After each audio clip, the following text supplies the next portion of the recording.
कोई भी road map आपका सिलेक्शन तब तक नहीं करा सकता जब तक ये 4-5 बातें आप फिक्स नहीं कर लेते हो। ये बातें इतनी इंपॉर्टेंट है जिनके बाद आपका नीट का सिलेक्शन बहुत स्मूथ हो जाएगा, आप बहुत स्मूथली डॉक्टर बन जाओगे। मगर यदि ये 4-5 बातें आपके जीवन में या आपकी प्रिपरेशन में शामिल नहीं है तो फिर रोड मैप आपका सिलेक्शन नहीं करा पाएगा, आप कहीं ना कहीं जाके अपनी मंजिल से भटक जाओगे। तो आज का सेशन जो 7-8 मिनट का है ये आपके लिए बहुत इंपॉर्टेंट है और आप कहोगे कि हाँ यार ये सब तो आप जो फील करते हो वही बातें बताई जा रही हैं। तो एक एक करके इन चीजों को मैं डिस्कस करता हूं और बताता हूं। तो सबसे पहला पॉइंट जरा समझो, वो क्या है, गौर से देखिए। आप लोग क्या कहते हो, अरे सर इस चैप्टर को 3 घंटे में खत्म कर दो। सर क्या मैं 2 घंटे पढ़ के नीट में डॉक्टर बन सकता हूं, नीट में सेलेक्ट हो सकता हूं? सर कोई ऐसा तरीका बताओ जिसमें हमें आसानी से सारी की सारी चीजें समझ में आ जाए या आसानी से मैं डॉक्टर बन जाऊं। ये सब क्या बताती हैं? ये सब बताती हैं आपके अंदर के पेशेंस को, कि आपके अंदर पेशेंस नहीं है। यदि आपके अंदर पेशेंस नहीं है तो इतना बड़ा रास्ता जो 8-9 महीने का है आप इस पर नहीं चल पाओगे। तो सबसे पहले अपने अंदर पेशेंस लाना पड़ेगा। कोई चैप्टर इजी होगा वो जल्दी खत्म होगा, आप जल्दी उसको समझ जाओगे और उसके क्वेश्चन जल्दी कर पाओगे। और कोई चैप्टर बच्चों टफ होगा, लेंदी होगा, जिसको समझने में भी टाइम लगेगा और उसके क्वेश्चन को भी करने में आपको टाइम लगेगा। मगर उस जगह आपको अपना पेशेंस बना के रखना है और अपनी रफ्तार को रोकना नहीं है। आपको उसी रेगुलरिटी के साथ चलते चले जाना है, चलते चले जाना है। टाइम लग रहा है, टाइम ले लो। तो पेशेंस बना के रखना बहुत जरूरी है, नहीं तो एग्जाम वाले दिन भी आप बहुत सारी सिली मिस्टेक करोगे। क्यों? खिड़की से किसी तरह की आवाजें आ रही होंगी, एग्जामिनर बीच बीच में आके कह रहा होगा कि यहां साइन करना है, यहां नाम भर दो, पता चला लाइट आ नहीं रही है, पसीने से तर रहो।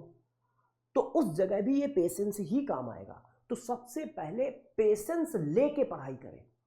कभी टाइम ज्यादा लगेगा, कभी टाइम कम लगेगा। तो अपने अंदर पेशेंस बना के रखें पढ़ाई करते समय और प्रिपरेशन करते समय, पहला पॉइंट। अब जरा दूसरा पॉइंट जरा बच्चों समझो कि दूसरा पॉइंट हमारा क्या है। वो है क्वेश्चन सॉल्व करने की स्किल। क्या आपके पास जैसे ही क्वेश्चन आता है और आपने 2 मिनट या 1 मिनट देखा, आपसे नहीं हुआ, आपने तुरंत आंसर देख लिया या आपने तुरंत सॉल्यूशन देख लिया या आपने जाके टीचर से तुरंत के तुरंत पूछ लिया? नहीं, आपको उस क्वेश्चन से लड़ाई करनी है। आप उस क्वेश्चन को सेल्फ सॉल्व करने की कोशिश करो, कई बार ट्राई करने की कोशिश करो, उस कॉन्सेप्ट को ध्यान देने की कोशिश करो जो उसमें लग रहा है। इससे क्या होगा? इससे क्वेश्चन सॉल्विंग एबिलिटी आएगी, क्वेश्चन सॉल्विंग स्किल बढ़ेगी। और जब आपके अंदर क्वेश्चन सॉल्विंग स्किल बढ़ेगी तब आप परफॉर्म कर पाओगे, आपका इंप्रूवमेंट होगा, आपके जो नंबर रुके हुए हैं वो ज्यादा तेजी से इंप्रूव करेंगे, बढ़ेंगे। इसमें टाइम लगेगा मगर आपने पेशेंस रखना सीख लिया है, इसलिए तुम टाइम दे पाओगे। यदि तुमने पेशेंस रखना नहीं सीखा तो टाइम ही नहीं दे पाओगे। तो दूसरा पॉइंट है अपने अंदर क्वेश्चन सॉल्व करने की स्किल को डेवलप करो। क्वेश्चन सॉल्व करने की स्किल को डेवलप करो और इसके लिए आपको तुरंत आंसर नहीं देखना है, तुरंत किसी टीचर से नहीं पूछना है, तुरंत उसका सलूशन नहीं देखना है। पहले उस क्वेश्चन से फाइट करनी है, नहीं समझ में आ रहा है तो उससे रिलेटेड थ्योरी पढ़नी है और फिर उस क्वेश्चन को अटेम्प्ट करना है। और फिर नहीं आता है तो आप टीचर से डिस्कस कर सकते हो। तो क्या करोगे? दूसरा पॉइंट क्या है? क्वेश्चन सॉल्विंग एबिलिटी डेवलप करोगे। अब तीसरा पॉइंट समझो, मैंने किया, पहला क्वेश्चन हो गया, मैंने किया, दूसरा क्वेश्चन भी हो गया, अब मैं गुब्बारा बनता जा रहा हूं, कॉन्फिडेंस बढ़ता जा रहा है, तीसरा क्वेश्चन भी हो गया। अब सपने में आया ये तो मेरी पहली रैंक मेरी ही आएगी इस बार तो मैं फोड़ दूंगा। और इसके अलावा जब दूसरे चैप्टर में गए, पहला किया नहीं आया, दूसरा किया फिर नहीं आया, किताबें बंद की रख दी, हाय अब मेरा सिलेक्शन कैसे होगा, अब तो मुझे लगता है मैं डॉक्टर ही नहीं बन पाऊंगा, क्या मैं नाकाबिल हूं? ओह, डिमोटिवेशन। तो इस डिमोटिवेशन के माया जाल से आपको बाहर निकलना है। आपको छोटी छोटी चीजों में डिमोटिवेट नहीं होना है। कभी आपसे ज्यादा टाइम लगेगा क्वेश्चन को सॉल्व करने में, कभी कम टाइम लगेगा, कभी कोई चैप्टर का कोई सब टॉपिक समझ में आएगा, कभी नहीं आएगा। आपको निरंतर प्रयास करते रहना है, आपको अपनी स्टडी कंटिन्यू करते रहना है, उस रास्ते पर आपको बढ़ते चले जाना है। डिमोटिवेशन के माया जाल से आपको हमेशा बाहर रहना है, नहीं तो हर 15 दिन में आपको डिमोटिवेशन आएगा और 4-5 दिन आप खराब करोगे। तो तीसरा पॉइंट है, डिमोटिवेट नहीं होना है छोटी छोटी बातों से। इस बात को दिमाग में बैठाल के चलना है कि हां, कभी क्वेश्चन जल्दी सॉल्व होंगे, अच्छे से सॉल्व होंगे, कभी हमें उसके लिए मेहनत करनी पड़ेगी। तो डिमोटिवेट नहीं होना है, तीसरा। अब चौथा पॉइंट जरा समझो बच्चों, चौथा पॉइंट क्या है? चौथा पॉइंट है टारगेट बेस्ड स्टडी। आपको टाइम बेस्ड स्टडी नहीं करनी है, टारगेट बेस्ड स्टडी करनी है। आपने आज का टारगेट बनाया और यदि वो कंप्लीट हो गया, यदि वो कंप्लीट हो गया तो बस आप खुश हो जाओ। 1 घंटे में कंप्लीट हो गया तो 1 घंटे बाद पढ़ाई बंद कर सकते हो। 6 घंटे में कंप्लीट हुआ तो 6 घंटे पढ़ना पड़ेगा, और 10 घंटे में कंप्लीट हुआ तो 10 घंटे पढ़ना पड़ेगा। आप अपने डेली के टारगेट बनाओ और उसको अचीव करो, बस।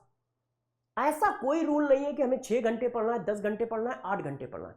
टाइम बेस्ड स्टडी मत करो, सिर्फ टारगेट बेस्ड स्टडी करो, और टारगेट बेस्ड स्टडी करके अपना खुश रहो।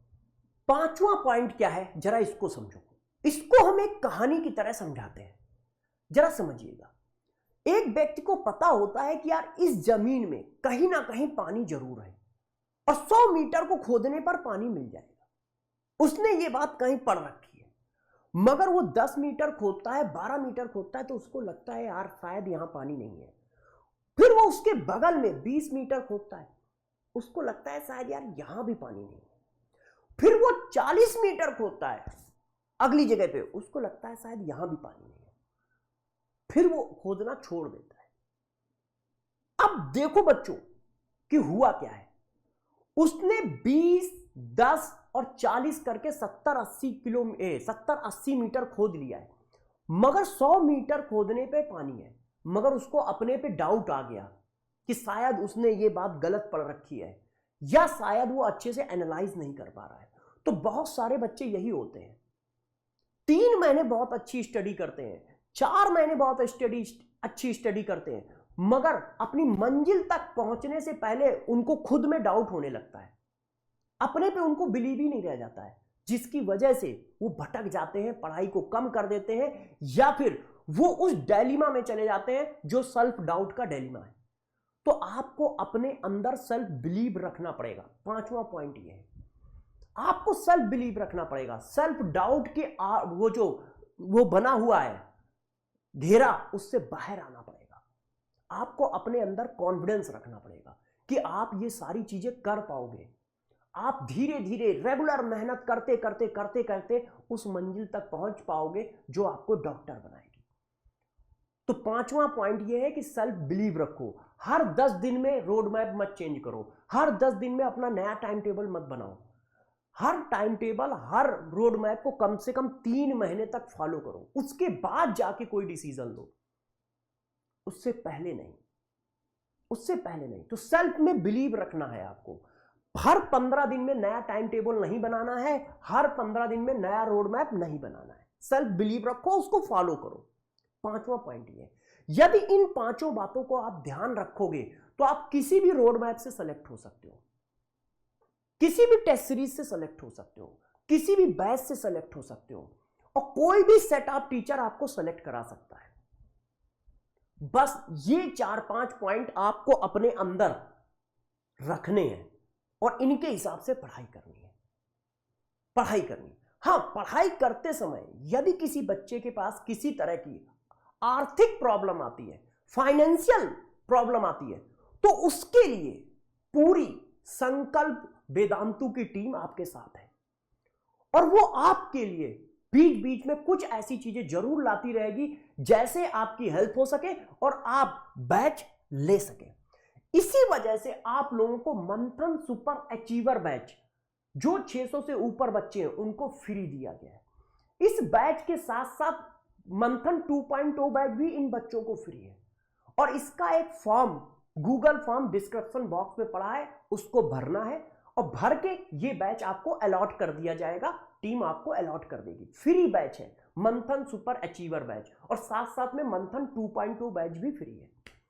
जो बच्चे 600 से नीचे हैं उनके लिए हमारे पास जो चीजें हैं वो मैं बता देता हूं। मंथन 2.0 बैच उन बच्चों को अब 1800 रुपए में मिलेगा, ठीक है। मंथन 2.0 बैच के साथ साथ यदि वो NYTS 2.0 भी ले रहे हैं, इसको कहते हैं कॉम्बो, तो ये जो है ये अब आपको 2800 रुपए में मिलेगा।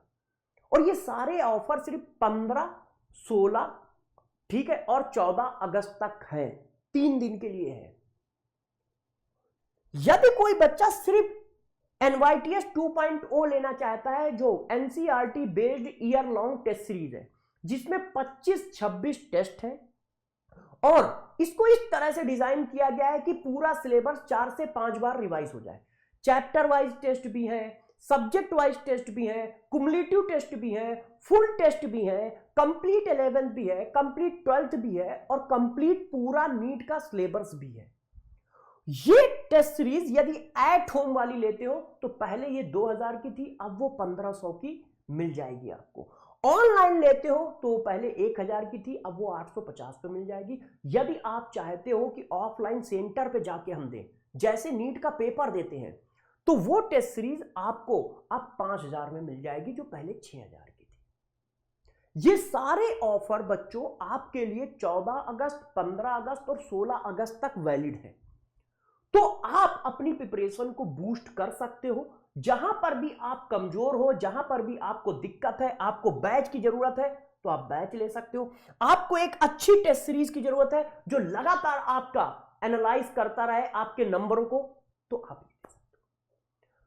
संकल्प परिवार, संकल्प वेदांतु टीम आपके साथ में है, मगर इन 4-5 बातों को जरूर याद रखिएगा जो मैंने अभी बताई हैं। ये आपको इतनी ताकत देंगे कि आप लगातार पढ़ाई कर पाओगे और किसी भी रोड मैप से सेलेक्ट हो पाओगे। तो बच्चों, अब मिलूंगा क्लास के अंदर या किसी दूसरे वीडियो में। तब तक अपना ध्यान रखना और पढ़ाई जरूर करते रहिएगा। All the best.